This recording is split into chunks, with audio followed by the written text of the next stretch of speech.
Anda kembali menyaksikan Golkar Jatim Update, sedulur Jatim, dan memang dalam waktu dekat DPP Ormas MKGR Jawa Timur akan menggelar giat yang namanya Gelar Budaya Keris. Ini juga selaras dengan DPD Provinsi Jawa Timur ya untuk Partai Golkar yang terus konsen terhadap bagaimana terus mewariskan dan juga melestarikan pusaka-pusaka yang ada di Indonesia, dan kali ini memang konsennya ke keris begitu. Hadir di sini bersama dengan saya ada Cak Sarmuji, Ketua DPD Golkar Jawa Timur, dan juga Mas Teddy dari Brojowani, Paguyuban Brojowani. Iya. Baik, Paguyuban Brojowani. Saya ke Cak Sar terlebih dahulu. Belakangan juga baru tahu kok ternyata koleksi kerisnya Cak Sar juga lumayan banyak, lebih dari 5 Cak Sar ya. Banyak itu kan lebih dari 5 berarti. Kalau jamaah, sebut jamaah itu ya 3 itu sudah bisa disebut banyak, 2 juga kadang orang mengatakan banyak. Tetapi memang kalau kolektor saya enggak, belum sampai makom saya belum sampai situ. Karena saya hanya peduli tentang kebudayaan kita khususnya yang menjadi ciri khas bangsa kita. Dan saya memandang keris itu memang ciri khas bangsa Indonesia yang bahkan sekarang sudah diakui dunia sebenarnya. Dan hampir di semua wilayah itu ada keris. Paling tidak sekurang-kurangnya mulai Sumatera sampai ke Bali, bahkan sebagian Sulawesi itu ada keris ya. Ada juga senjata lain misalkan badik, tetapi badik sangat kearifan lokal ya. Tapi kalau keris nyaris senusantara sampai Bali, Kalimantan, bahkan sebagian Sulawesi itu ada jenis-jenis keris tersendiri. Saya tidak mencari-cari keris, enggak. Saya itu kadang-kadang ada yang nitipi gitu ya, kadang saya terima, kadang enggak juga. Tapi saya pasti peduli tentang keris. Sehingga kami mengusulkan ke MKGR, ayo kita ngadakan gelar budaya keris yuk, biar kita semakin peduli semua. Kalau kerisnya ada yang dari keturunan begitu nggak Cak Sar? Biasanya kan kalau keris kan ada yang turun-temurun begitu. Sebenarnya ayah saya punya keris yang simbol keturunan punya ayah saya. Tumbak jangkung itu katanya itu simbol garis keturunan. Punya kalau itu di keluarga saya ada. Ada juga pedang, ada juga keris juga ada dari ayah. Tapi saya ini dapat tambahan-tambahan ya, orang mungkin bukan enggan ya, mungkin nggak sanggup bawa gitu, dititipin ke saya, itu ada. Meskipun sebenarnya saya nggak cari, betul-betul nggak cari. Kadang saya juga, aduh gimana ngerawatnya ini, tapi ya kita cucikan saja kalau ada orang yang mencuci. Kayak besok itu saya mau nitip untuk jamas, ini belum dijamas, belum dicuci. Besok saya mau titipkan ke teman-teman yang Brojowani besok. Oke, baik. Ini ada Mas Teddy juga di sini yang hari ini paguyubannya juga konsen terhadap pelestarian pusaka-pusaka yang ada di Indonesia. Ya. Hanya konsen ke keris Mas atau pusaka lainnya? Kita kan tosan aji, jadi tosan aji itu yang tempat lipat besi lah. Salah satunya keris, ada tombak. Oke, yang berasal dari besi ya? Iya, pokoknya di tempat lipat itu. Jadi senjata-senjata yang pembikinannya pakai tempat lipat intinya tosan aji. Dan itu hasilnya kan disebut tosan aji itu besi yang bernilai atau dimuliakan, dihargai. Artinya selama ini juga sudah menjumpai berbagai macam pusaka Indonesia yang berbahan dari besi begitu yang ditempa ya. Ada yang paling unik tidak yang pernah dijumpai? Dari mana asalnya? Apakah Jawa Timur begitu? Sebenarnya hampir setiap daerah wilayah itu punya yang keunikan sendiri-sendiri. Iya. Entah itu bentuk keris ataupun bentuk senjata lain, kayak badik itu sebenarnya unik. Unik. Ada di sana, kayak di Aceh juga ada kayak lencong gitu, di Jawa Barat ada kujang. Jadi seperti itu. Oke, ini yang dibawa yang apa ini Mas? Kalau saya ini yang keris, jadi ini jenis keris, boleh dibuka ya? Boleh. Kan nggak gerak sendiri kan Mas? Saya minggir nih kalau gerak sendiri. Nah, ini keris, jenis keris lurus ya. Jadi keris itu ada banyak macamnya. Oh, lurus sama lo. Iya, saya pernah lihat yang agak huruf C itu ya. Kenapa? Oh bukan, itu beda lagi ya? Lagi. Oh kujang, oh iya. Yang lurus pun jenisnya ada banyak ya, ratusan namanya. Itu. Jadi itu yang menentukan nama itu atau disebut dapur itu nanti ritikan. Ritikan juga ada sekitar 40-an lah. Oke. Jadi beda ritikan, beda nama itu. Kenapa suka banget sama keris, Mas? Awalnya dulu gimana? Awalnya kebetulan kan eyang saya, yang dari ibu, itu anaknya kan cewek. Jadi pas eyang nggak ada itu, hampir semua keris pusakanya ya? Sama ibu sama tante disuruh saya megang. Itu aku saya kuliah semester 3. Cuma waktu itu belum tahu apa harus diapain. Pas nikah baru bener-bener serius belajar, sejak 2010 itu. Pelajaran apa yang didapetin, Mas, ketika serius belajar ini? Ketika serius belajar, terutama, jadi ini filosofinya itu sangat dalam sebenarnya. Contohnya ini dari dapur ya. Dapur itu bentuknya, ini kan ritikannya ganti polos. Dapur itu kan maksudnya dapurannya gitu, Mas? Oh, bentuknya. Dapuran kalau di Jawa. Iya, itu dapurannya gitu. Jadi beda rica, beda dapur. Ini namanya tilam up. Kalau filosofi atau doa harapannya, itu adalah ketentraman. Kalau zaman dulu memang hampir setiap ayah kalau punya anak dikasih tilam up, harapannya biar kehidupan keluarganya tentram. Betul. Gitu, jadi seperti itu. Nah, ini kalau dari pamornya pun juga bisa dibahas filosofinya. Ini garis sama ada pamor wengkon mengelilingi, namanya tejo kinurung. Tejo itu sinar yang terkurung, atau wengkon itu melindungi, menjaga. Filosofinya ya. Nggak sembarangan yang bisa ngeliat sinarnya ya, Mas ya? Enggak, bukan. Tejo itu artinya sinar. Tejo itu artinya sinar. Bukan, ini pamor itu ini, Mbak. Pamor ini loh. Yang garis putih itu macam-macam bentuknya. Nanti bentuknya Pak Sarmuji juga pasti beda lagi gitu. Kalau Tejo Kinurung filosofinya memang bagus, kenapa saya suka? Karena itu Tejo itu sinar hati nurani lah. Itu harus selalu dijaga. Intinya filosofinya di situ aja. Pamor itu batiannya ini, Mbak. Jadi yang membentuk ya. Ini. Iya, yang batian ada ini. putih, ada hitam itu. Iya. Itu namanya pamor. Gambarnya itu. Gambarnya. Ini kan menarik, Ketua, karena kalau dari ceritanya Mas Teddy, ketika Eyang meninggal ya, Mas ya, Eyang meninggal, pusakanya banyak, untung ada Mas Teddy yang akhirnya melestarikan. Anak muda hari ini itu kan kalau dibilangin soal keris pasti bawaannya udah mungkin ada isinya duluan kah.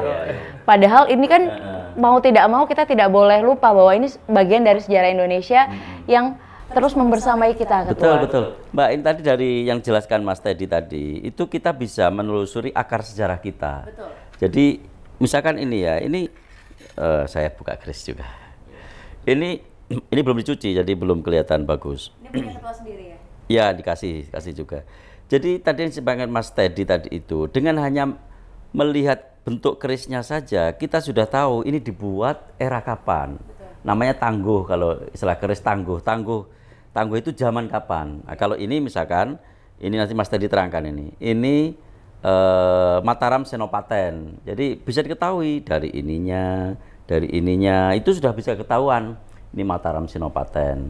Nah, nanti juga ada juga misalkan Mas Teddy tadi nggak tahu dari mana. Nanti era Majapahit ada sendiri, era Kabudan ada sendiri. Kabudan itu artinya era yang sudah lampau, yang lebih dulu lagi sebelum era Majapahit itu era Kabudan. Ya. Nah, itu ada sendiri bentuknya seperti apa. Nanti bisa dilihat dari ininya saja. Tangguh namanya itu. Jadi dari sini saja kita bisa pelajari sejarah bangsa kita dari segi lini masanya. Dari timeline-nya itu bisa kita ketahui hanya dengan melihat sebilah keris saja. Gitu ya. Iya, memang keris memang hari ini menjadi salah satu senjata perang tradisional yang diakui murni milik Indonesia begitu.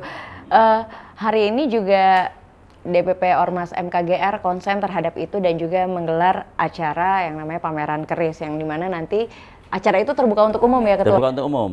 Semuanya boleh datang. Silakan boleh datang, terus ada edukasinya. Edukasinya tadi itu, misalkan bagaimana sih melihat pamor, bagaimana menentukan pamor itu kayak apa sih? Betul. Apa yang disebut dengan pamor beras putah, atau pandaringan kebak, atau apalagi banyak sekali pamor itu, ada ratusan mungkin kalau ini dipelajari. Nah, itu bagaimana menentukan motif lah, motif keris itu motif yang boleh tempat gambaran tadi motif. Gitu. Jadi mungkin saya yakin di luar sana juga banyak anak-anak yang kasusnya sama seperti Mas Teddy yang ketika neneknya meninggal atau orang tua yang meninggalkan banyak pusaka tapi tidak tahu harus dikemanakan begitu. Mungkin nanti bisa dibawa besok ya, Ketua. Boleh. Dipamerkan juga boleh besok, kalau mau titip pamerkan boleh. Juga kalau perlu dikasih nama. Ini tangguhnya apa, dapurannya apa, terus pamornya apa, gitu bisa. Nah, kalau masih belum tahu mungkin besok datang dibawa saja untuk bertemu dengan untuk dikonsultasikan. Ini keris saya ini jangan tanya ini isinya apa. Nggak usah begitu, tanya saja ini dibuat era kapan tangguhnya, ini dapurnya dapur apa, keris jenis apa, terus ini pamornya pamor apa, itu aja. Cukup. Terakhir pertanyaan anaknya, jangan-jangan ini kalau dijual harga berapa? Ya itu boleh juga, boleh. Iya, Ketua. Kita lagi-lagi bahas soal anak muda hari ini yang mungkin mulai meninggalkan pusaka-pusaka Indonesia. Untung ada Mas Teddy juga yang masih muda tapi dia peduli begitu, Ketua. Apa yang harus dilakukan anak muda terhadap pusaka-pusaka seperti ini? Gini, kita memang harus memantik kecintaan pada budaya bangsa ini mengaitkan dengan kebesaran bangsa Indonesia ya. Kita punya sejarah kebesaran dan keris ini sebenarnya bisa menjadi simbol kebesaran bangsa kita di masa lalu. Kita hanya bisa membangkitkan dignity kita sebagai sebuah bangsa kalau kita tahu betul betapa hebatnya bangsa kita di masa lalu. Keris ini bukan sembarang keris, ini sangat simetris, Mbak. Jadi kadang-kadang kalau kita melihat keris bisa berdiri, itu bukan karena ada isinya, bukan. Itu karena memang pembuatan itu sangat teliti sehingga ini saja bisa tegak berdiri gitu. Itu kan sesuatu yang ngukurnya gimana Pak zaman itu? Mengukur dengan kecanggihan ilmu apa waktu itu? Dan banyak sekali hal-hal yang bisa kita ketahui dari dimensi keris ini. Bahannya, bagaimana bahannya itu supaya tahan karat gitu. Keris ini kan sudah ratusan tahun, tapi toh sampai sekarang masih bisa bertahan. Bayangkan dengan pisau yang dibuat oleh pandai-pandai besi sekarang, 5 tahun saja nggak terawat, udah nggak berupa, itu sudah berupa tanah itu gitu. Itu teknologi yang digunakan pembuatan keris kita di masa lalu menurut saya luar biasa, dan itu simbol bahwa kita sebuah bangsa yang besar. Itu juga menjadi jawaban kenapa pada akhirnya keris yang dipilih dalam pameran ini ya Ketua ya, dari seluruh pusaka yang ada di Indonesia. Saya ke Mas Teddy lagi. Mas Teddy, mau tidak mau ini juga menjadi mungkin menjadi apa ya, menjadi pengetahuan baru juga untuk kita semua bahwa tidak semua partai peduli dengan kebudayaan seperti ini hari ini. Ada yang ingin disampaikan kepada Partai Golkar dengan menggelar acara seperti ini? Nah, sebenarnya kami terutama generasi muda dan komunitas istilahnya pelestari paguyuban ini ya. Iya. Ini kita sangat berterima kasih karena diberi kesempatan, terutama diberi tempat, ruang ya. Terus untuk mengenalkan budaya perkerisan ini. Karena memang benar kata Pak Sarmuji, jadi kita terutama generasi muda itu harus tahu. Jadi nenek moyang kita dulu itu sebenarnya sudah sehebat apa, terutama dalam teknologi tempa logam. Ini pencampuran logam-logam yang memiliki titik leleh berbeda. Seperti itu, Mbak. Tapi hasilnya bisa menyatu bagus, bahkan dari sisi seninya pun juga sangat bagus. Terutama filosofi. Jadi yang diakui kayak UNESCO salah satunya adalah yang kayak filosofi atau cerita-ceritanya itu seperti itu. Dari filosofi bentuknya. Tapi dalam bentuk, dalam motif keris tadi itu tersimpan filosofi yang mendalam, juga menyimpan harapan-harapan. Jadi setiap motif itu menyimpan harapan tertentu. Misalkan pendaringan kebak itu doanya itu kira-kira empunya itu berdoa supaya orang ini rezekinya cukup, terus mendapatkan kecukupan, ketenangan dalam hal ekonomi, kira itu. Nanti ada lagi yang keris motif apa tadi, yang pamornya apa, junjung derajat misalkan. Ini supaya yang pegang ini derajatnya tinggi gitu. Ada motif-motif tertentu, filosofi itu yang bagus. Filosofi seperti itu. Ya, ini juga mungkin menjadi yang terakhir Ketua, dengan digelarnya acara besok khususnya pameran keris ya, apa yang menjadi harapan dari Partai Golkar sendiri terhadap kelestarian dari pusaka-pusaka yang ada di Indonesia? Ya, kita berharap ini pemantik awal ya. Ini pemantik awal sekaligus ini juga bisa menjadi bahan diskusi kita, diskursus kita, betapa kita harus menghormati, menghargai kebudayaan kita sendiri. Kalau bukan kita, siapa lagi gitu yang akan menjunjung kebudayaan kita sendiri. Bahkan sebenarnya orang lain di luar sana sudah menghargai ini jauh lebih tinggi. Termasuk wayang, gamelan itu orang luar negeri menghargai sekali. Gamelan misalkan itu ada ritme-ritme tersendiri yang sangat harmoni gitu, yang harmonis. Yang itu berpengaruh sekali sebenarnya dengan tata cara perilaku kita di masyarakat. Kenapa orang Jawa cenderung bersikap harmoni, menjunjung tinggi harmoni, tidak suka berkonflik berlebihan? Itu karena salah satunya dipengaruhi oleh hal-hal yang bersifat kebudayaan tadi itu, gamelan misalkan. Saya yakin kalau kita bisa menjunjung tinggi kebudayaan kita, itu juga bisa mempengaruhi tata perilaku kita supaya kita lebih memanusiakan manusia, lebih menghormati orang lain, lebih harmoni terhadap alam semesta dan sebagainya. Itu harapan kita. Dan mudah-mudahan ini bukan hanya Partai Golkar, tapi juga menular ke banyak ormas atau banyak pegiat kebudayaan yang lain. Syukur-syukur partai yang lain juga bisa ikut merawat kebudayaan kita. Kalau Mas Teddy tadi harapannya tiap tahun Partai Golkar menggelar acara seperti itu. Insya Allah, mudah-mudahan.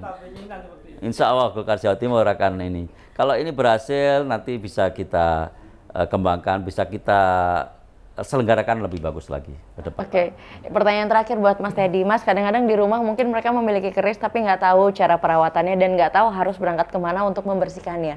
Paling mudah bagaimana cara untuk membersihkan keris itu? Paling tidak biar nggak jamuran mungkin ya? Iya. Sebenarnya untuk membersihkan keris, itu ada yang cuma diputihkan aja, dihilangkan karatnya material. Itu kita biasanya pakai jeruk nipis atau air kelapa. Itu direndam. Nah, itu diputihkan aja. Tapi kalau pengen lebih awet, nanti itu diwarangi, Mbak. Diwarangi itu nanti besinya akan terlapisi lapisan warna hitam. Itu reaksi dengan lapisan warangan. Itu sudah tahan karat sebenarnya. Kalau warangannya bagus itu. Nah itu dan motifnya jadi muncul kelihatan. Kontras hitam dan putihnya, terang gelapnya terlihat. Jadi itu motif apa terlihat.